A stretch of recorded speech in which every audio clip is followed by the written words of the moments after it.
सुने, कहिए डॉक्टर साहब। यहाँ कुछ फूल मिले?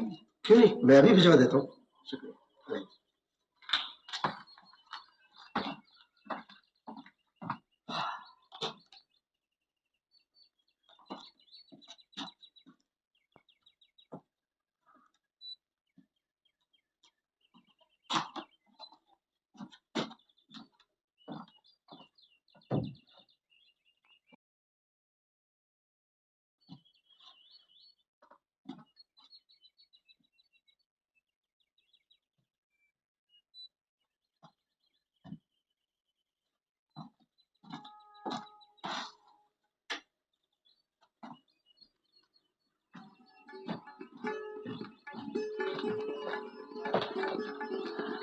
डॉक्टर साहब, अरे वाह, गुलछन बहुत खूबसूरत है।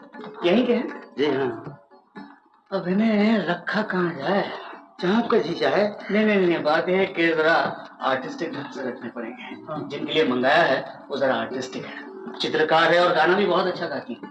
गाती हैं? हाँ। अभी उसका प्रोग्राम आने वाला है, रेडियो स्टेशन से सीधा यहाँ आएगी। अच्छा आप बताइए, कहाँ रखने से ये सुंदर लगेगी? मेरा ख्याल है खिड़की पर क्यों न रख दिया जाए। ऊंचे कद है ना डॉक्टर साहब, तो ऐसे मालूम होंगे जैसे एड़ियों पर उचक कर आसमान को छू रहे हैं। वाह वाह, बहुत खूब। एड़ियों पे आसमान, नहीं जरा फिर से।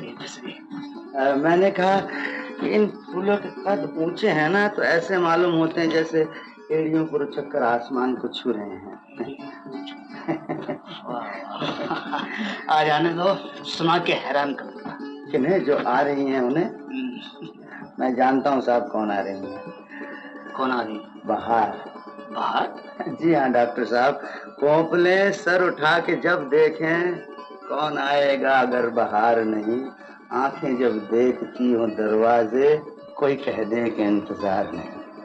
अरे वाह, बहुत खूब, आप तो शायर निकले। किसकी कविता, मेरा मतलब है किसका शेर है? आपका? जी नहीं, शायर का नाम नहीं मालूम। खैर शेर बहुत अच्छा है। क्या नाम है आपका? 273। नहीं, मैंने नाम पूछा आपका। डॉक्टर साहब, यहाँ का तो सब कामकाज नंबरी से चलता है, और फिर 10-11 साल में ये 273 नंबर ही असली नाम बन गया है। अच्छा अब चले हुजूर। श्री रमेश जोशी के संतूर वादन के बाद आप कुमारी नीना चौधरी से एक गीत सुनिए। बोल है एक था बचपन, रचयिता श्री शिवनाथ चौधरी। आ गई तुम? गाना सुना तुमने? हाँ सुना। कैसे लगा? सब यही पूछ लोगी? पहले अंदर तो चलो।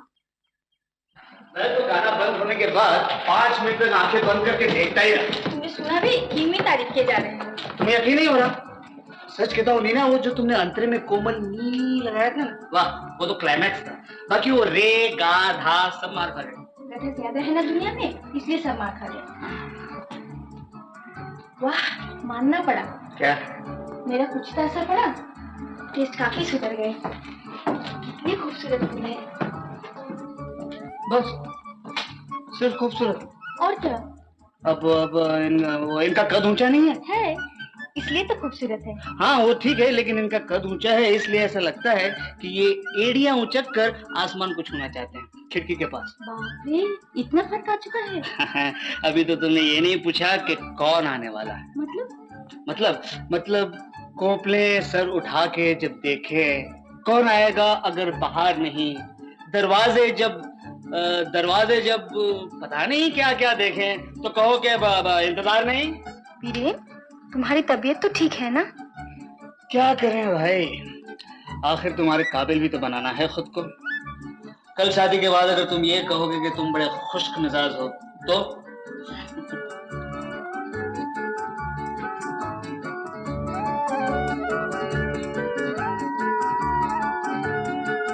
अच्छा बताओ तो, किसने सिखाई ये सब?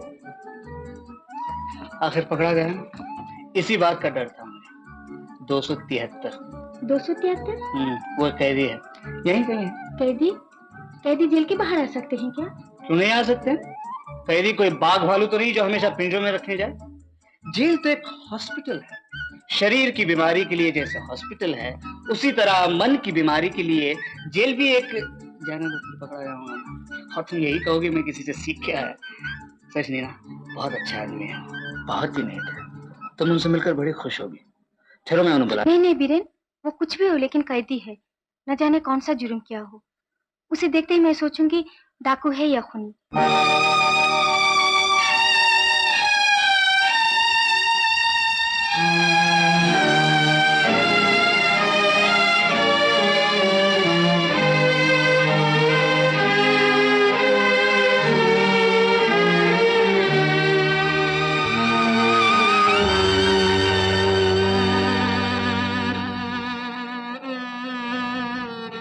अच्छी भी फरिश्तों में बसर क्या होती, गम की रौनक जो इधर है वो उधर क्या होती। सुबह तक जीने की मोहलत ही नहीं है, वरना रात जब इतनी मेहरबान है सहर क्या होती।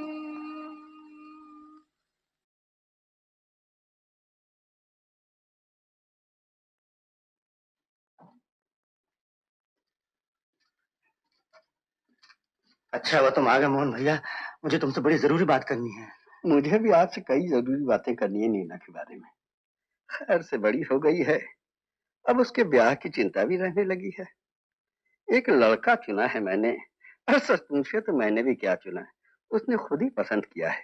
मैं जानता हूँ मोहन भैया, लड़का बहुत गुणी है।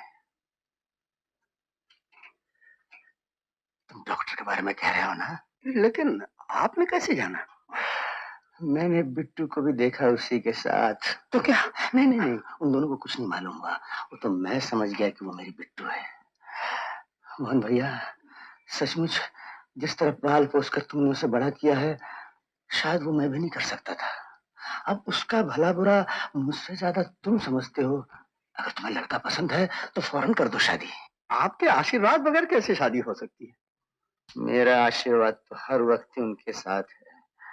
मगर भैया, मेरा ख्याल है अब नीना को सब कुछ बता देना चाहिए। नहीं नहीं नहीं मोहन भैया, उससे कुछ न कहना।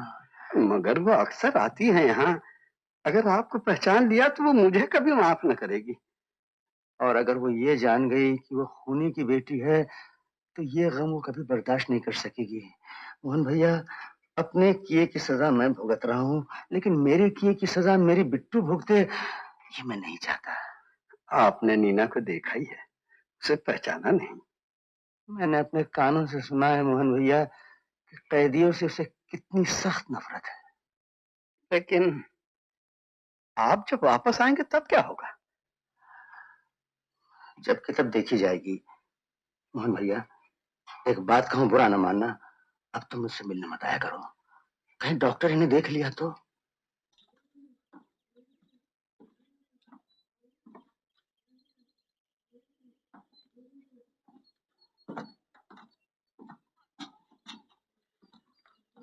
डॉक्टर साहब, अरे ले आए, शुक्रिया। डॉक्टर साहब आपका टेलीफोन।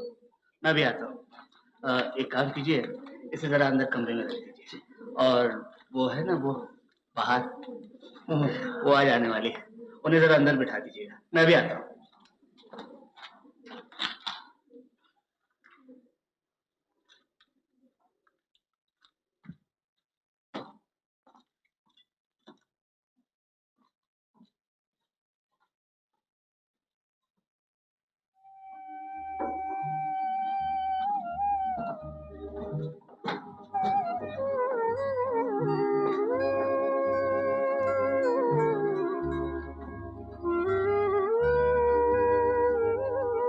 डॉक्टर साहब घर पे हैं? जी हाँ, अंदर जाइए।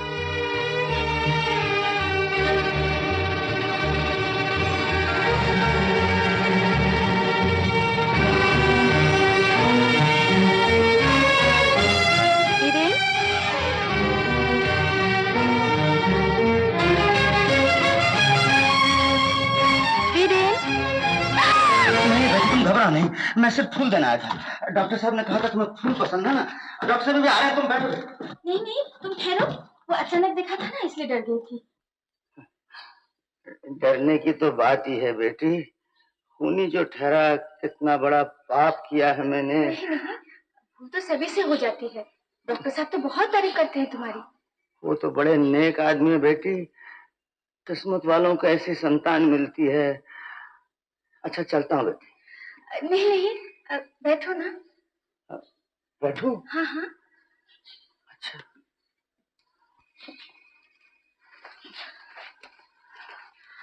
कौन कौन है तुम्हारे? हाँ? मेरे मेरे तुम्ही लोग तो सब कुछ हो बेटी। तुम हो, डॉक्टर साहब हैं। नहीं नहीं, वो बात नहीं। मैं पूछ रही थी तुम्हारे घर पे कौन कौन है? घर पे एक बेटी है। अब तक तो तुम जैसी हो गई होगी, लेकिन अब वो मुझे पहचानेगी नहीं। क्यों? वो तुमसे मिलने नहीं आती? कैसे आती बेटी? मैंने तो उसे कहा भी नहीं कि मैं जेल में हूँ, और फिर मैं किस मुंह से उससे मिलूंगा? क्या समझेगी वो? तो क्या हुआ, बेटी अपने पिता की भूल नहीं समझेगी तो और कौन समझेगा? और अगर न समझे तो बेटी अगर तुम्हें ये पता चल जाए कि तुम्हारे पिताजी ने खून किया है। अगर तुम मेरे बाबूजी को जानते तो शब्द जबान पर नहीं लाते। वो तो एक सन्यासी है। जब मैं छोटी थी वो सन्यासी होकर चले गए। तो तब तो तुम उन्हें देखोगी फिर भी नहीं पहचानोगी बेटी, और अब तो उन्हें बिल्कुल भूल ही गई होगी। भूलूंगी कैसे? वो तो मुझे हमेशा याद आते हैं। जब भी मैं उनका लिखा हुआ गाना गाती हूँ लगता वो सुन रहे हैं। जानते हो, मैं ही सिर्फ उन्हें याद करती हूँ, वो तो मुझे बिल्कुल भूल गए। नहीं नहीं बेटी, बाप कभी अपनी बेटी को भूल सकता है? तुम्हें नहीं मालूम कि वो मुझे कितना चाहते थे। एक पल भी मुझसे दूर नहीं होते थे। कविता सुनाते थे, गाना सिखाते थे, और कहाँ जब से गए एक चिट्ठी भी नहीं डाली, और ये भी पता चलाने की कोशिश नहीं की कि मैं कैसी हूँ, जिंदा हूँ या मर गई। नहीं नहीं बिट्टू, ऐसा